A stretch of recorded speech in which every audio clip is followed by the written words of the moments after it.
He likes you. Yeah, at least we not over there.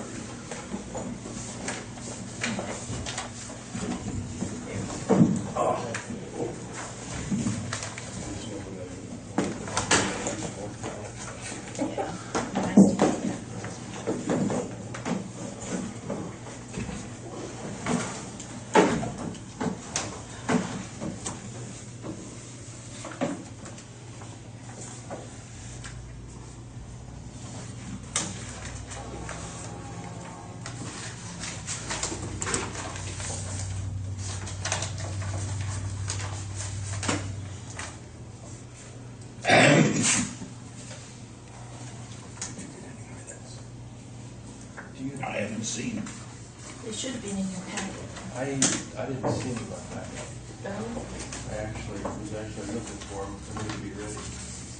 I actually have them down in your packets.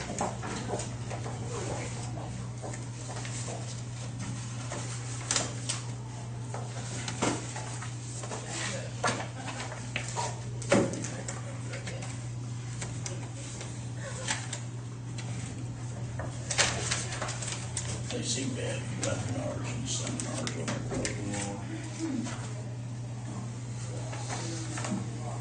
But I mean, anybody ought to be smart enough to know whatever they put in their phone or on their computer is out there.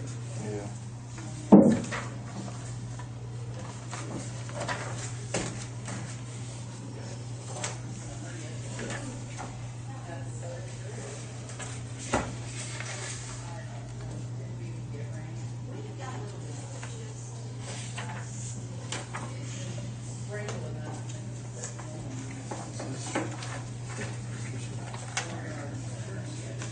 Well, that's the way I understood it.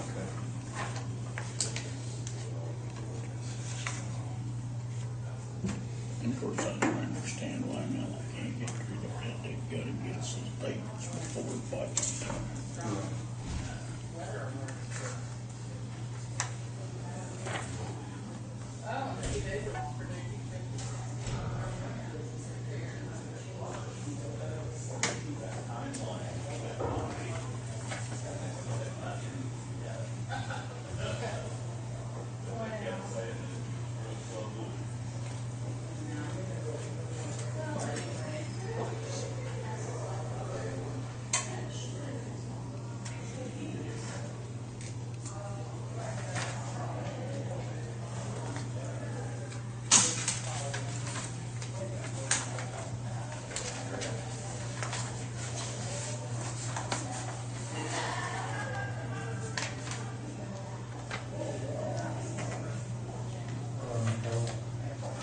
Good.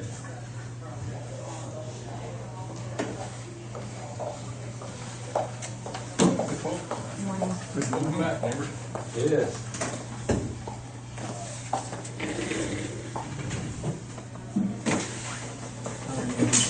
I'm okay, how are you?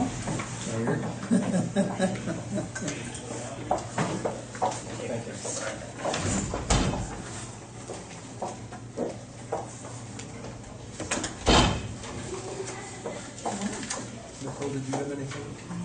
Yes. First off, I wanted to let you guys know that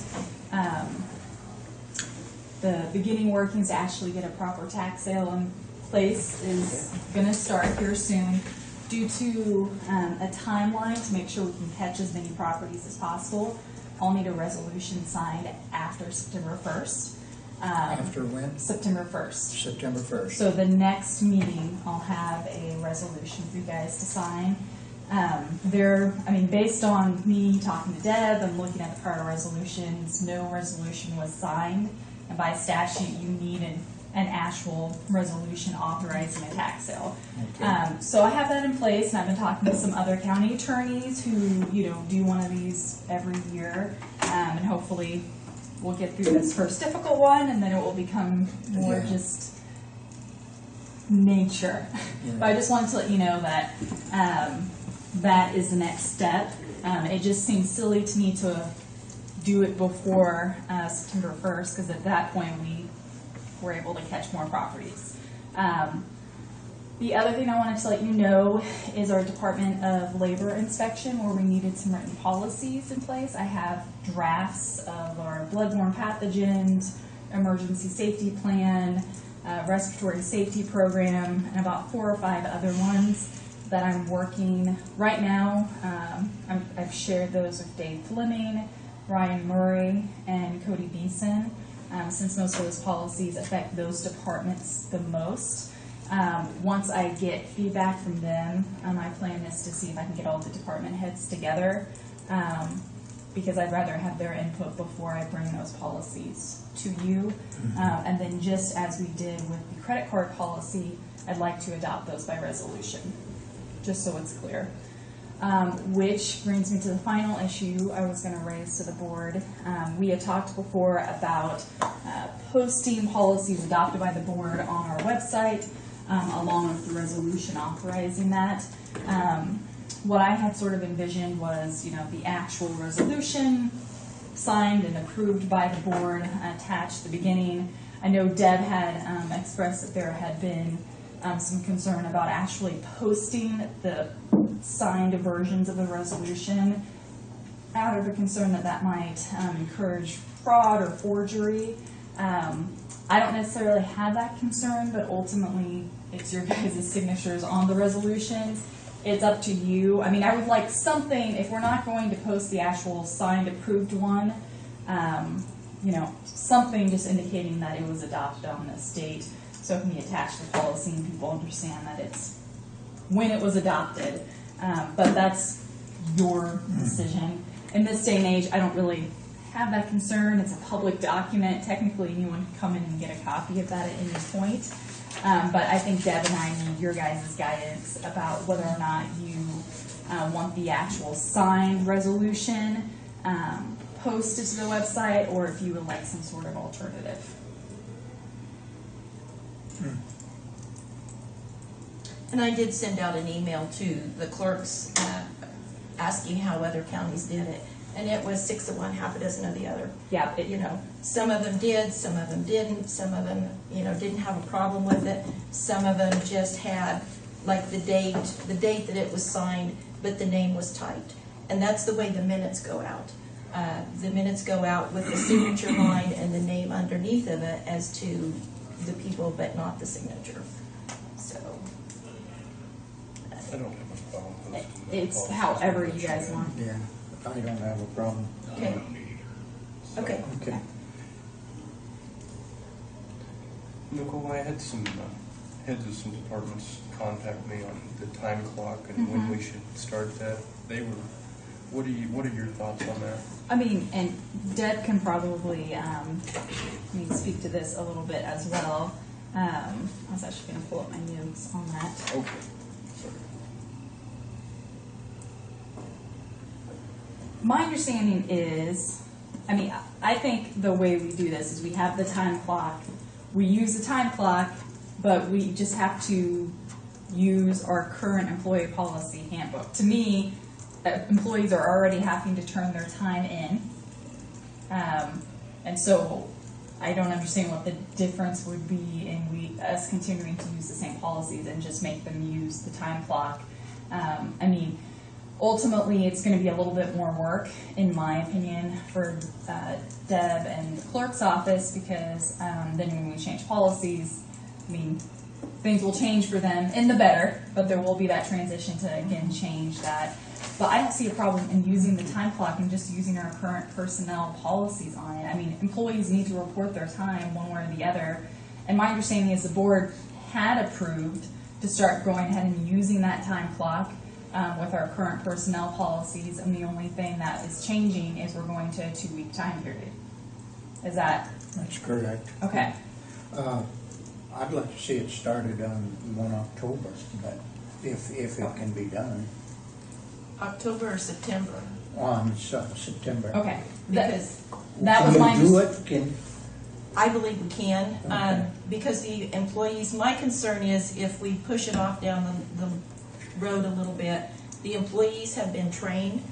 Joanne Long went to each department and visited with the department heads and the employees, and if we wait another month, they're going to forget. unless they're logging in every day from now until October, they're gonna forget. And, you know, the go live date was scheduled for September 1st, so. And I think maybe, I mean, what I'm hearing from department heads and employees is they were unclear about whether or not the board had specifically approved, okay, employees are directed to start using the new Time Clock Plus system, but they will be doing so under the current personnel and employee policies that have been in place this whole time. And the only difference is really that rather than writing their times on a calendar, they are typing them in. Typing it in. Everything else is the same, with the exception that this board has also approved moving to a bi-weekly paycheck. Yeah, bi-monthly it would be, wouldn't it? Or would you Yeah, call it? twice a month, on the 15th and the 31st. They'll get their checks because you guys need to approve the payroll warrants. And so it'll be the 15th and the 31st is the pay dates. But the time that you're logging will be like from the 1st to the 10th of September to be paid on the 15th. And then the 11th to the, I believe the 25th of September will be paid on the 31st. And then There will be so a on. third pay period in there, which would be picked up, because you gotta start from the 25th, going back to the No, first, they're don't you? getting their pay period for August right here. So in September, they will receive 2 checks. The first check is gonna be a little short because it will be from the 1st to the 10th. Okay, And we need to go in and we need to split those, the withholdings that individual employees have. Part of it will come out of the first check, part of it will come out of the second check, so that one check isn't short. Because keep in mind, the timelines that we're going to see for these first checks, the time frames are not going to be the time frames later. What we're doing is slowly kind of transitioning Into in, that, okay. so that I like, misunderstood that. okay. yeah. I've been working on the handbook at home, Uh-huh. and I misunderstood that That I- part, but I'll get with the clerk and I'll revise that. I'm almost ready to release it to you to go Should I be over. and- excited or scared about that? But I do think the board needs to, because I think maybe part of the confusion is there's just been a lot of discussion about that.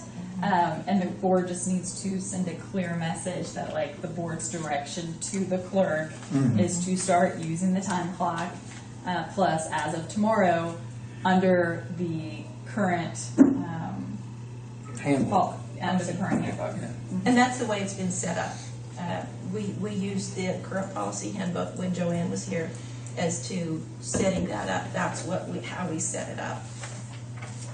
So I think it'll be as easy as just calling in CIC and telling them to clean out all of the data that employees have been putting in there for the last 2 or 3 weeks. And so none of that gets confused with the new data that will come in at 12:01 September 1st a.m. Eric, would you? So the goal is to eventually be paid 2 weeks in arrears, is that, or kind of prorated Yes. towards that? Okay. Yes. Yeah. That'd be good Basically, clarification. moving more towards a system where employees aren't having to guess about the last 3 or Right, 4 right. days. But yeah, You pay- ultimately what will happen is, I mean, I think within 2 months, we will be on the right schedule.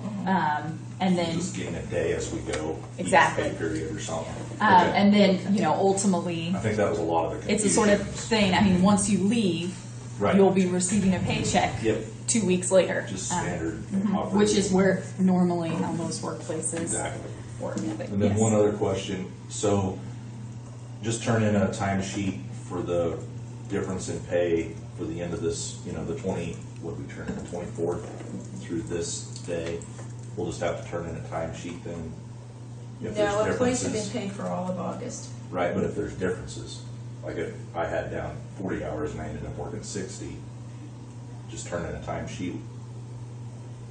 Because there's gonna be a lot of that. Well, how do you? That's true, because what employees have been doing is if there was a misreport in those last few days, they would just make it up in their next one. Right. Unless it's, the only thing it'd be sick, personal, and vacation, because most employees are getting a salary right now. we haven't moved those people from salary to hourly. So, Except, I mean, I hesitate to say that because we say everyone's salaried when they're really not, right? no, because like in the clerk's office, everybody in there is a salary. For years, we have paid employees salaries, and that's one of the decisions of the board is to determine those salaried individuals. I don't think I'm following you, Deb, because I mean, ultimately, we say that they're salary, but we're paying them hourly, right? No.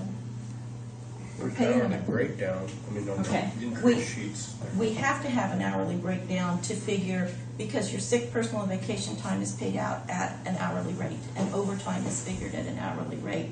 But like the staff in the clerk's office, they get a salary every month. It isn't figured at an hourly rate. It's a salary. That's the structure that we've worked under for. With the exception of some of the employees, I mean, I'm thinking, you know, the SO, just because I work with them. I mean, there is overtime hours Correct. associated with them. So Correct. I mean, they're not, that's why I'm saying that they're not really, they're going to, I mean, to me, I think what the board says is the whole purpose of moving to this is to create a situation where we're not putting our employees in a situation where they're unintentionally having to submit fraudulent hours to this county, and for you guys to get accurate information. Correct. I think maybe what we instruct the employees to do is if there were any inaccuracies in this last submission, to submit a corrected timesheet to Deb, and then starting on September 1, we don't have to worry about it anymore because we will only be paying out for accurate reporting of times. It's not including someone guessing what they're going to do in 2 days. So we discussed almost 6, 8, no, it was last fall, about allowing elected officials and department heads to change their employees that were salaried to hourly at their discretion. I remember the discussion on that. I'm not sure if it was in the minutes or not. I would not have been present for that, but I know part of definitely what you guys need to be thinking about starting January 1 is formally adopting job descriptions for employees. Actually, I just want to say job descriptions because that description is there, whoever holds that position. And then for those positions, identifying what sort of employee that is. And, you know, with new federal guidelines, I mean, it is, most employees are going to be hourly is the Right. proper way to handle that. There are going to be very few that are going to be salary positions, but those are decisions that, in my legal opinion, this board should be making, and this board should be making so that they go into effect January 1. On their signing for the, Yeah, so that way when we sign our new employee agreements, maybe for the first time ever, everything will be abundantly clear Okay. about what the contract is between that employee and this county for pay, job descriptions, and what sort of employee they are. And in reality, I mean, this is probably going to be the biggest change for this policy in the clerk's office is the majority of the employees are going to be hourly. so we keep saying salary and I keep thinking exempt employee. Yeah, I mean, that's been the They're problem. the same, aren't they? That's the problem, though, is that's not how this county has been treating that. I know. Is an exempt, the only employees that should be receiving salaries are exempt employees. Right.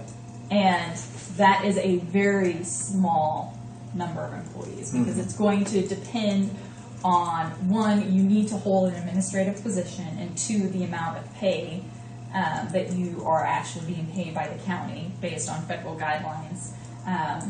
And I believe Deb ended up, you sent out an email about the new definition that came out from the feds regarding overtime for exempt employees. I remember you sending that out to everybody, didn't you? To us? Was that part of that handbook on the exempt? No, because there was a new definition that came out. I will make sure you guys get that definition. But I mean, that's been the problem in this county is we've been saying non-exempt employees receive salaries, which I think just contributed to the very confusing conversation Deb and I was having, and is that you have employees that should be treated as hourly.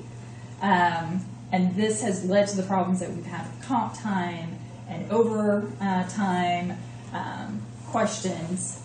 And do not get me wrong, I think the first few months of January are going to be very stressful and confusing for everybody. Because it's going to be a change of way of thinking, and also at that time period, hopefully we'll be implementing our new employee policy handbook to roll out with the additional formality of job descriptions and actually identifying employees properly. So, but I mean, that's the problem right now is we have non-exempt employees who are saying get salary, and even though you say that in truth, they're not. Truly, but you're right. Does that make sense? Yeah, it Okay. does. And actually, if it could be done before that, because in January, those employees need to be signing their job Exactly, and that's the thing. descriptions and signing Before, I mean, I would say So it probably beginning of December, you guys need to set a goal as a board to formally adopt job descriptions and decide if employees are exempt or unexempt. You probably should all start working on that individually because it's actually a ton of work, and you'll need to start with the Austin Peters study. Is going to be the place to start with that. And honestly, I'm thinking, what we might want to start thinking about is maybe doing a special meeting in December where you guys meet with department heads. Because I know we had kind of talked about doing that during budget time, and I don't think that really was accomplished. But to schedule an all-day special meeting where you're going to bring in a department head, go through with that department head the job descriptions and the exempt or non-exempt status of each individual employee. To me, that would be the easiest way to make those decisions. And then you're getting the actual feedback of that supervisor who knows those employees the best and what the actual expectations of the job are. So, I would say, before the 15th meeting in December, so that way you can formally adopt it, either at the end of the special meeting, and Deb can start working on those agreements. But I would say sometime between December 1st and December 10th, maybe go ahead and just schedule a special meeting for all day to start meeting with department heads.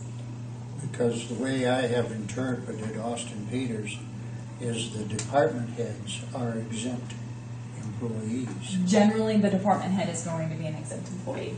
And other than that, everybody else is hourly. And I only had one question in my mind, and that was the road and bridge supervisor.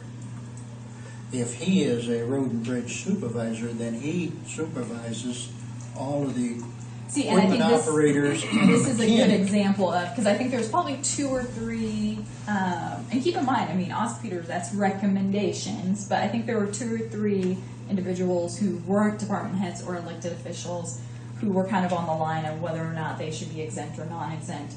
This, to me, is a perfect illustration about why these decisions need to be made with the department head sitting there, because they're going to be able, they understand their department better than anyone else. Yeah. And the and also, they may have changes or revisions to the job description. As good as a job as Austin Peters did, the department head's going to know best what they expect their employees to do or not do.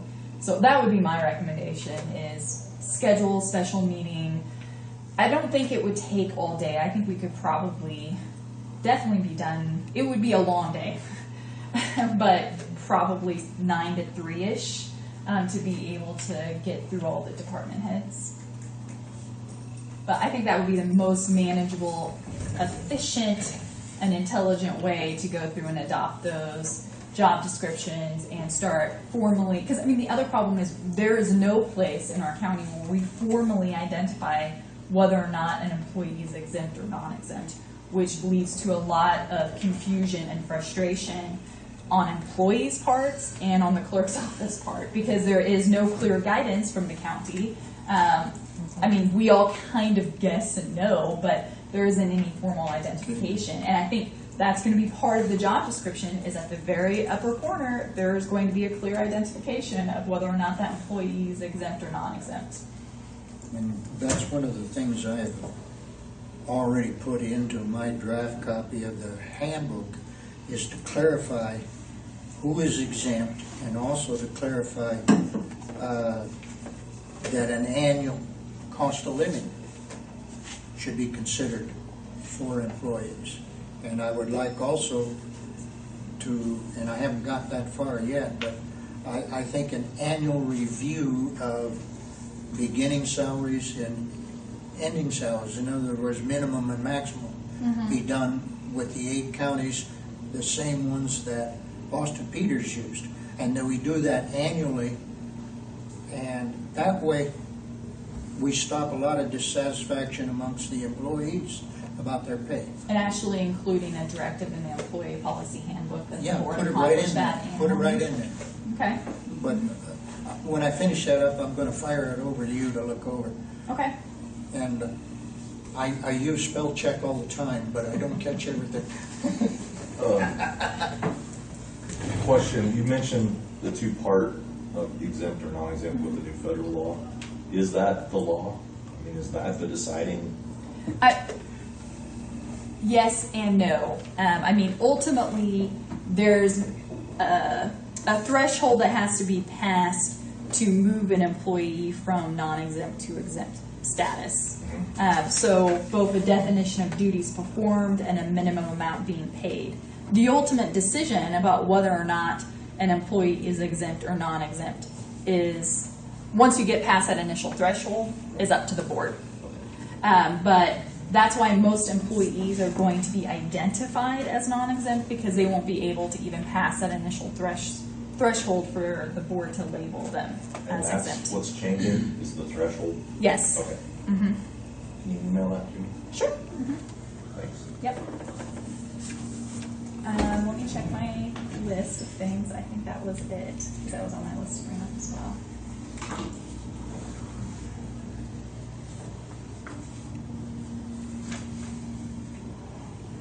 That's it. Jeff, come on up. Hey, good morning, everybody. Morning.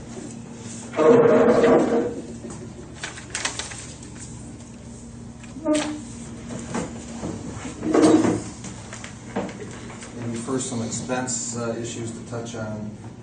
I did speak with Rodney a couple of weeks ago about the asphalt seal coating. And then I'd had a couple of bids, which I gave to Deb a couple of days ago. I don't know if he's worked around it, if you did look at it or not.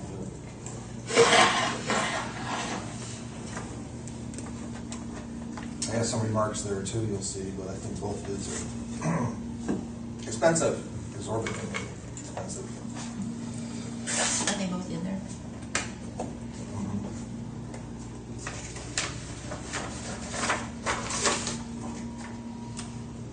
One is from someone named Hoskins or Hopkins in Goodland. The other one's named Sweeney from Hayes. And, you know, it's kind of funny, the county, we use McCormick out of Stratton. Yeah. Or Colby, they have an office there too. And they just don't respond to my inquiries. Kind of puzzling to me. And they were just in town doing that asphalt work at the high school.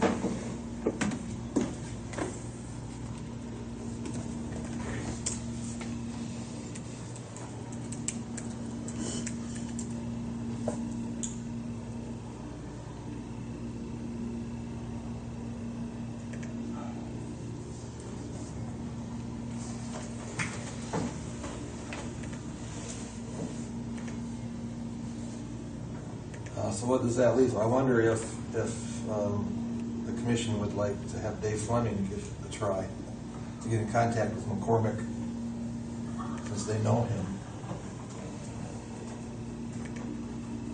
So you know they do a good job at a fair price, I believe. I don't know exactly what they get paid for their work, but they do good work. Yeah. So maybe We can ask Dave. yeah, why don't you? He doesn't report to me, so why don't you ask Dave to see if he can help us out here.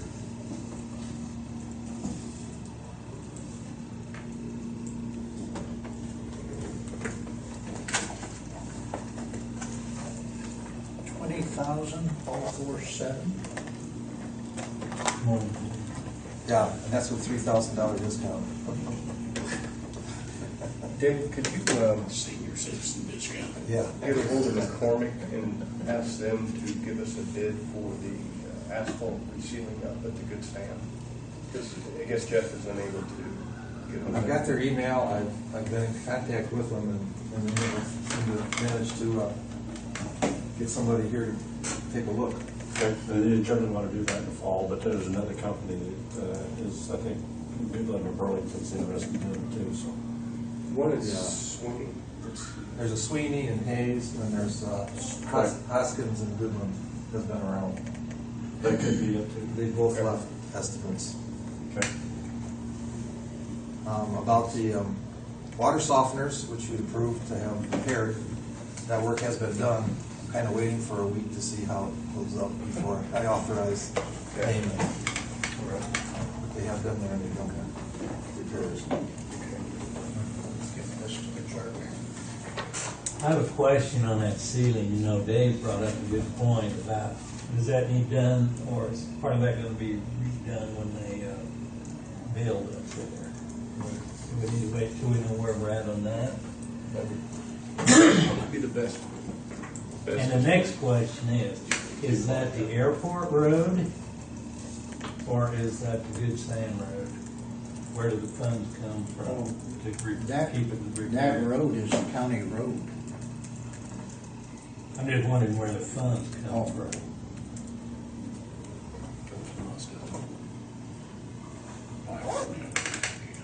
Well, if we're gonna have them here, they should be doing it to me, shouldn't they? You mean Seal Cove down the airport too?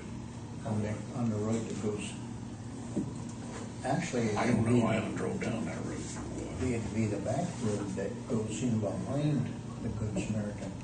Because that's the road, once the building is done, I don't think they're gonna go all the way through to the airport on, is that Quincy, is that what that is? Denison. Denison. Huh? Denison. I don't, that'll be, No, that won't be blocked. huh? That will not be blocked. That won't be It'll blocked? still be an access It'll road. still be a through street. Yeah. Although we would like to put some stop signs up. Harold's talking about that with the city. Some people coming from the airport really zoom past the Yeah. village. The line. Yeah. Well, about that asphalt question, then, the architect, Grant Krieger, is supposed to be here with some other people this afternoon, so we can ask him that question. I didn't see anything about asphalt maintenance in the prospectus for the work of the village, but it's a good question to ask. And then we have financial reporting.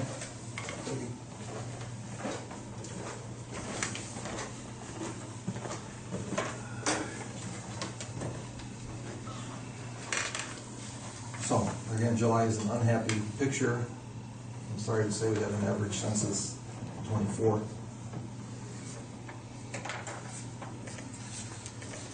With a deficit.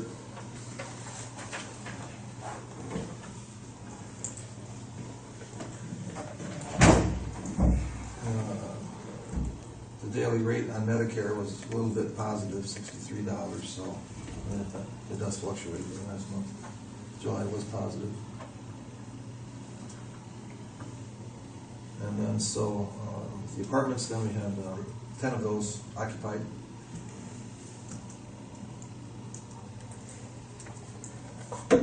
net gain there, about 4,000.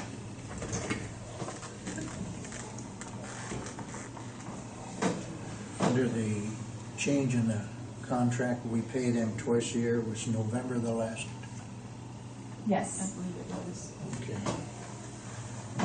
Well,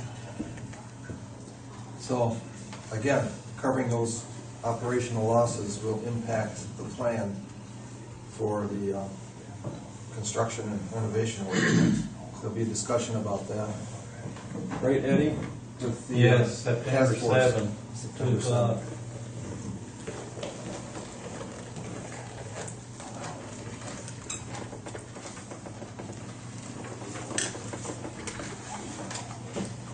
okay. 128,000. For the year, a portion of that has been expensed to society, remember? We already paid, what, 47. 40-some thousand, yeah.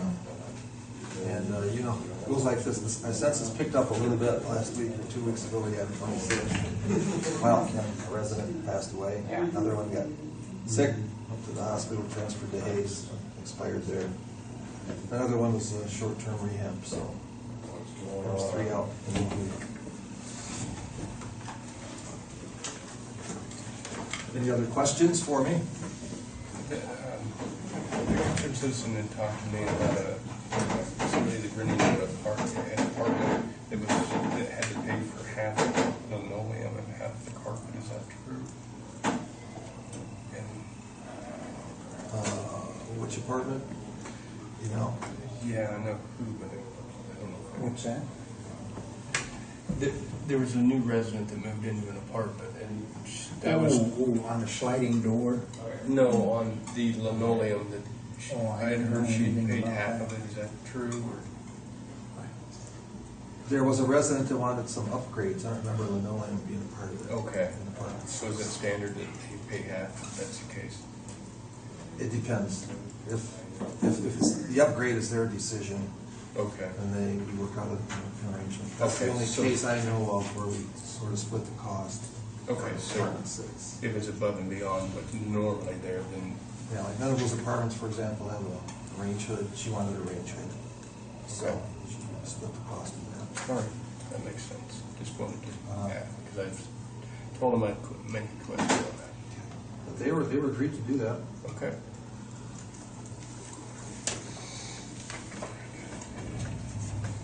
You have anything else, Jeff? No. Thank you. Okay. Thank you, gentlemen. Thanks, you too. Thank you, Jeff. See you, Eddie.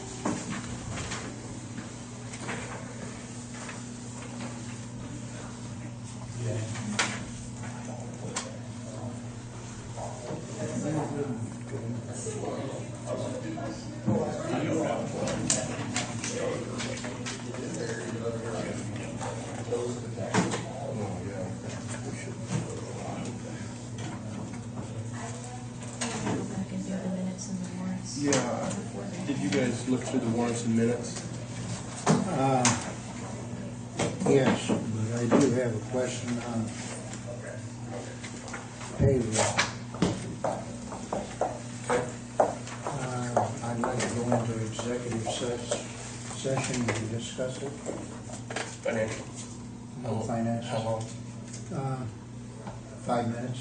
Okay. All those in favor signify by saying aye. Aye. All opposed, same sign.